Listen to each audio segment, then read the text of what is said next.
Welcome to EnVision Center News, where we discuss community impact and involvement with today's nonprofit leaders and philanthropists. Welcome. Thank you for being here today. I'm with Phil Hough. He is with Friends of Scotchman Peaks Wilderness, and we're going to learn all about summer programs, all about Phil, all about the program in general and the nonprofit itself. So, welcome. Thank you, Katie. Yeah, I'm so glad you're here today. Glad to be here. Yes. So let's start with the organization's mission and vision. If people don't know what this is already, here's our opportunity. The Friends of Scotchman Peaks exist to pass on the Scotchman Peaks as wilderness for our kids and our grandkids. Our vision is to unite thousands of Idahoans and Montanans to help support that from our community, because it really takes community support in order to designate the area as wilderness and also to take good care of it that way. Mm-hmm.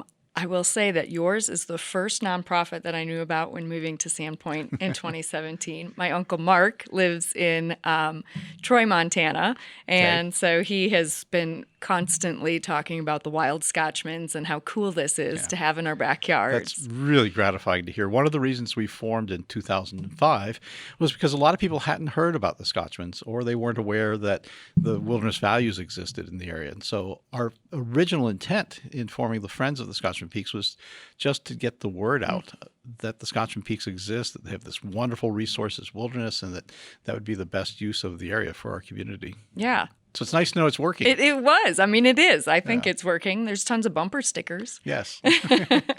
Okay. So what is your role specifically within the organization? I was one of the original dozen founders.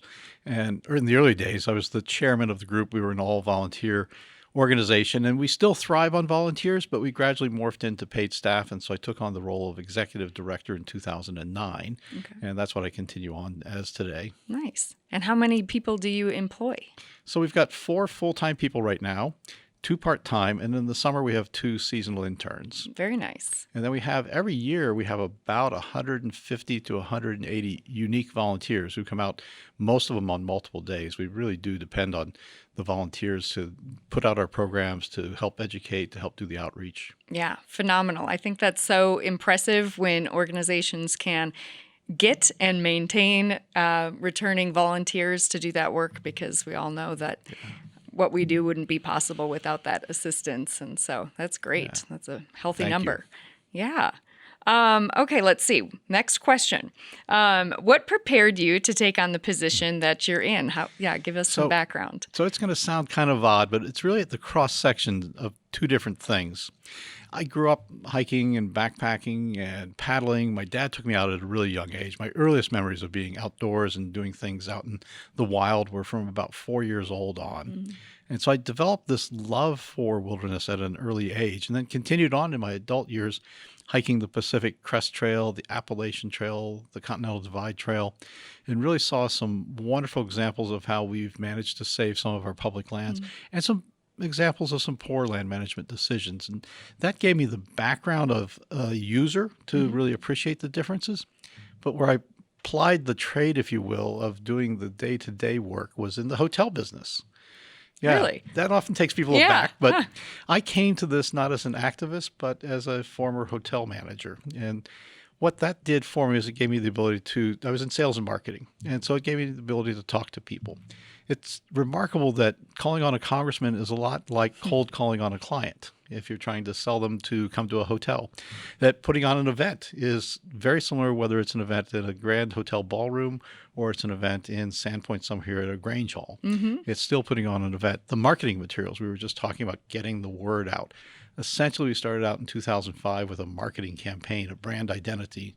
All of those are skills that I learned in the hotel business. I love it. I love that. How unexpected and cool that you applied it to your love, right? Yeah. You learned these things. Did you love working in the hotel business? It had its ups and its downs. I enjoyed the work, but tremendous amounts of stress. And at the end of the day, accomplishing a really good job meant that the owners of the hotel got a little bit richer and clients went away somewhat satisfied. And that was satisfying.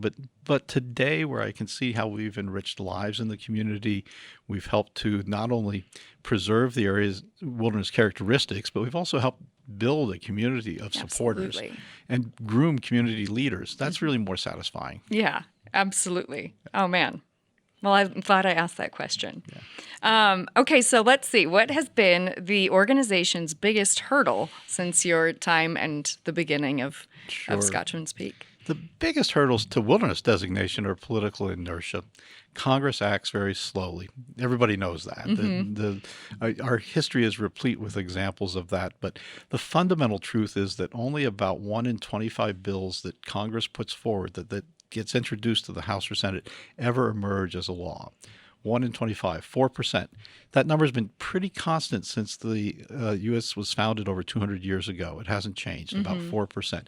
So it's hard to get Congress to introduce something and then hard to get them to act. And that's one hurdle or barrier, if you will. The way to overcome that is simply to build a critical mass of public support, community support. And so that's what we're in the process of doing. The challenge here is making sure that it's diverse support. Congress won't act if they're hearing from only one segment of the population, folks with one interest. So our challenge has been, and really it's an opportunity, is to bring the community together back to uniting thousands of Idahoans and Montanans. Yeah. That's great. I mean, that's a big challenge. That 4% is not a good number. No, it's a daunting number, but it takes time. Yeah, absolutely. But again, you're doing the job. You're getting the community rallied. You have the recognition. Okay, so let's flip that. What has been your guys' greatest achievement? Well, just following that vein, we have put together a tremendous number of supporters. To date, we don't require membership to support. We don't approach people and say, here, sign this form and give us your $25 and become a member. What we do ask is that people who agree that the Scotchman Peaks should be wilderness sign on as a supporter to that simple statement. And if they're interested, they can get our email or print communications. So by doing that, we also allowed for the idea that people who might not feel comfortable joining something like this could still support it. And it was one way to break through a barrier. We thought in the early days we needed some number of critical mass. And if we went for membership only, we might hit 500, maybe even 1,000 if we were really effective. This last month, we signed up our 11,000th friend. Wow. And what I'm really most proud of is that 80% of those, or about 9,000 of them, live within a 2.5-hour drive of the Scotchman Peaks from Spokane, Missoula, Kalispell inward. Wow, that's fantastic. It's a critical mass, and it's a diverse group from all walks of life. Wow. And so those friends, they're getting your emails, they're aware of what's going on, they're all able to jump in and volunteer, and they aren't paying a specific amount. No. And you don't ask that ever. Well, we don't ask for membership dues. Yeah. We do ask for donations, and we've been doing that increasingly in the last 5 or 6 years. Yeah. And we have regular donors, probably about the same number of regular donors we would have if we cut everything down to members. Yeah. But people also contribute time, and then some people follow what we're doing and when called upon can support the proposal either with letters to the editor or calls to their congressman or simply talking to their neighbors so we can continue to expand that network outwards. Oh, I love it. It's a great approach. Okay, so let's see. That seems like a historical achievement to date. Is there something bigger than that? I think bigger than that, if there's anything bigger than that, what I'm really proud of is how we've, in the last 6, 7, 8 years now, reached out and done youth education. Youth education in winter. We called our Winter Tracks program. It was an offshoot of a rare forest carnivore study we did, and we had acquired cameras, and we deployed volunteers. And at the end of it, we had several hundred volunteers who were able to identify the difference in tracks in the snow between wolverine and marten and fisher, and they were excited about teaching. And so we flipped that into our Winter Tracks program, and now we're doing 12, 13, 14 days each winter with 10 or 11 schools in the area and 500 plus kids. Oh, great. And it's just been a marvelous opportunity to engage the youth in natural resource education, what it takes to enhance our environment, to preserve it. Absolutely. That's key, right? So who's going to be here in the next 20 years? Who's going to be here in the next 40 years? You're just instilling this in them. And it's really for our children and grandchildren. Yeah. So engaging them now is really important. Right. Absolutely. Lovely. Okay, let's talk about some of your challenges. What kind of challenges do you guys face outside of that 4% number that we probably go back to? Political inertia is a challenge, of course. And as we grow and as the complexity of our programs grow, we need more and more volunteers. And increasingly, volunteers in our community are graying. They're retired. They're the ones who have time. It's harder to find younger volunteers. Yeah. And yet it's so important in order to be able to carry not only our mission forward, but really to develop the kind of community support we want from all people from all walks of life. So we're constantly in a quest to engage younger volunteers. Yeah. I remember that when I asked you to be part of our retirement mixer. You said, well, sure, but I'd we prefer need younger volunteers. Yes. We do have room for a few more old folks. Yeah. too, No, so. I mean, you're not going to turn it away, of course. Yeah. A volunteer with the passion to help is never going to get turned away. But yes, engaging that younger community. Yeah. Do you guys partner with the Idaho Conservation League or any of these other organizations? We partner with a lot of different community organizations, beginning really with agencies. We partner with the Forest Service on maintaining trails in the area and on our youth education. We partner with the Idaho Department of Fish and Game on our Trail Ambassador program, where we're talking to folks about being safe in the mountain goat zone. We partner with Montana Fish, Wildlife, and Parks also on the same things. And we partner with a variety of community organizations, Idaho Conservation League on some programming, Wild Montana or Montana Wilderness Association, Kinixu Land Trust, the Idaho Master Naturalists. We partner with about a dozen schools in the area to help do the Winter Tracks program. Throughout the year, we also work with several schools for troubled teens, and I would rather leave their names confidential for their purposes. But we try to find partners where we can reach their constituencies, youth that they are able to reach that we might not otherwise. Mm-hmm. Fantastic. Yeah. Okay. Well, that you have your bases covered. All right. Let's see. Let's talk about the upcoming events and programs and opportunities you may have for community involvement. Yeah, so we're sitting here recording this in May, and summer is looming. In the summer, we're really busy. We're busy year-round, except for about a week in October, the week between Christmas and New Year's, and sometimes a week in the spring mud season. We have events going on every week of the year, usually 2 or 3 of them. In the summer, that includes volunteer-led hikes. We have about a dozen to 14 of those. We're finishing off the schedule now, so folks should be able to go to the website soon and get that. Nice. We do trail projects, and again, there we partner with Idaho Trails Association to train our trail stewards in traditional tool use, Pulaskis and loppers and crosscut saws. We have 18 trail maintenance days planned this summer for the Scotchman Peaks, and we're looking for volunteers for those. Yeah. And I mentioned our Trail Ambassador program, where we send out volunteers on weekdays and holidays from June 1st on through October 15th to talk to people about being safe around mountain goats and making sure that they stay at a distance. We meet people where they are on the Scotchman Peaks Trail. And that alone takes 30 to 40 volunteers each summer. So we're in heavy recruitment mode right now. Wow. Gosh. Yeah. So to become an ambassador on the trail, what does that take? Do I have to do a training? Ideally, we'd come to an in-person training, but we do have it online. We shifted to an online training format for that when COVID hit in 2020. And then we outfit the trail ambassadors with a volunteer hat and a shirt that says Trail Ambassador. So when people see them on the trail, they know they have some official capacity being there. And then we provide them with information about how to talk to people about goats and just also how to open up and bridge a conversation.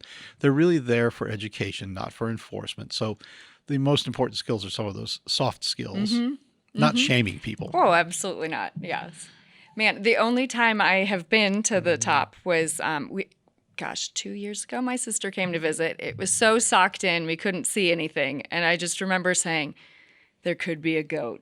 Like, it could just come and get us and we wouldn't even know. We're like eating out there and I'm like, I don't know, just kind of on guard. Just all the pictures that you see up there. They do make a lot of noise. They're not silent like cougars. Okay, good to know. Yeah. Good to know. I don't really have any mountain goat experience other than maybe one creeping over my shoulder. But I'll have to get back up on a sunny day. I was pretty disappointed in the day we chose. Come out and be a trail ambassador. Well, that's what I was thinking. I could do that. Yeah. And I could just say, hey, I'm going to plan to go up there maybe 2 or 3 times this summer and then take the online course, get the hat, get the training. We have a lot of returnees, so you could partner up with someone too. Okay, that's a good idea. That's a good idea.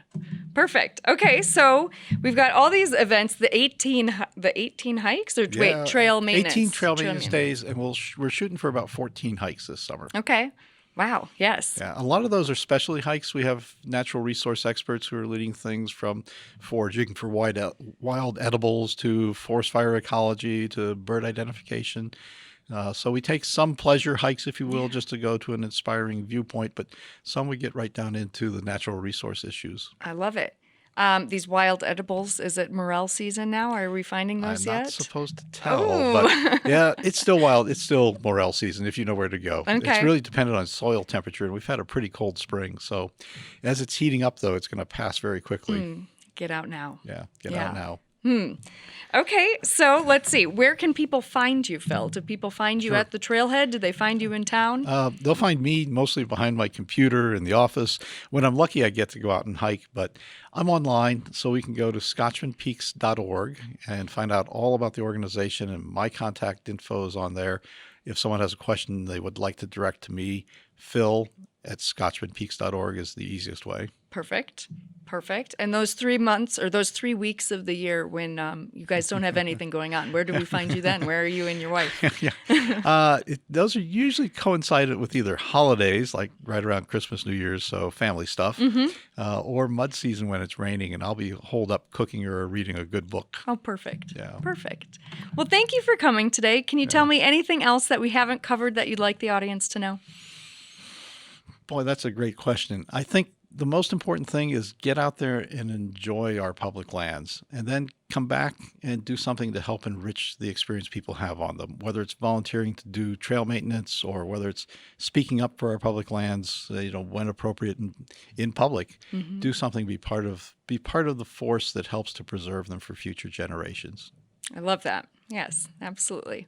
Well, thank you for joining us, and thank you, My Phil, for pleasure. being here today. I appreciate it. Thank you, Katie. Thanks for listening to today's episode. For more information, you can go to crecIdaho.com. Please like, share, and subscribe. We'll see you again soon.